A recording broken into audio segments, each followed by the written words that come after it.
unzani umama? Learn more rice. Huh? Learn more rice. Learn more rice unomzera. Unomzera yani. Huh? Umbaje. Manu kwa kadi mjidana. Saudi side. Huh?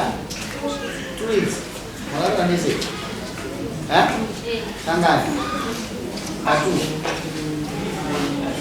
Ano gara huko mwana? Kwa chimondo. Kwa chimondo. Kaza huko numu. Akilumu.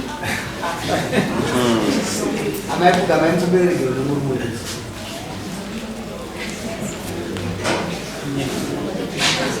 Ada Israel. Mango lawo re.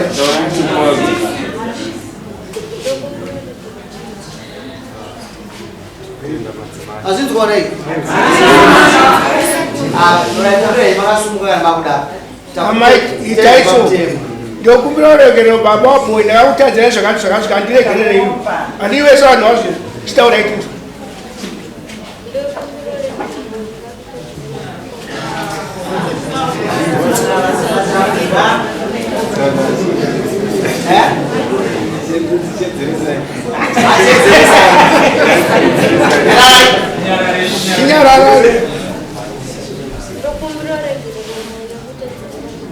Mazinduo.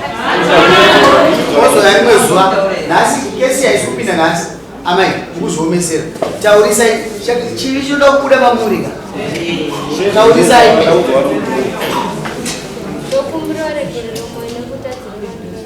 moya kuberekere. Ai. Mama chai. Akere nami. Ai mama chai. Aisi anza kanaka hiyo.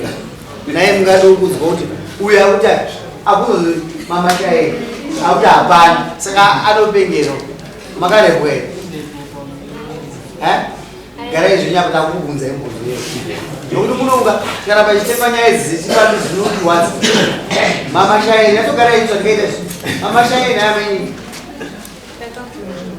Makadasi? Nani? Neshamwari yenyu. Shamwari yenyu inoita izvozvo. Ine murume here. Ine murume. Vakarambana. Kumotambire neasanguroorwa. Vakarambana nini? Mwezuro. Mwezuro. Akarambirwe. Taurisai mira. Akarambirwe. Chifani. Chamukaita chii? Chamukaita chii? Kiko. Chamukaita chii? Ha? Chifani. Mawe na atete. Mawe na Tangate dana kitana kunda kuyo. Mise mbudzi yake mbudzi mwana.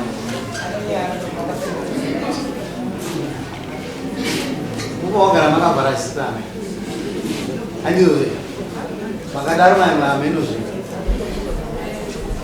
Ise chikomba chacho achina kuya chinoremekedza dari yacho. Akatotiza asisiko. Chisire mubeina hapana musa hero zvida. Chinombata chita ndikuna baba ere wasirwa. Una mkomo wake na ndani yake. Mise mubeina. Ile tumekana atori mbele hapa. Atona ya nzimbo no. Mise mubeina. Gara zvakanaka. Unobuda murume. Chidai kunzi. Matanzima yako rokokuri. Ndozviripo. Zvakatadzwa kudhaya.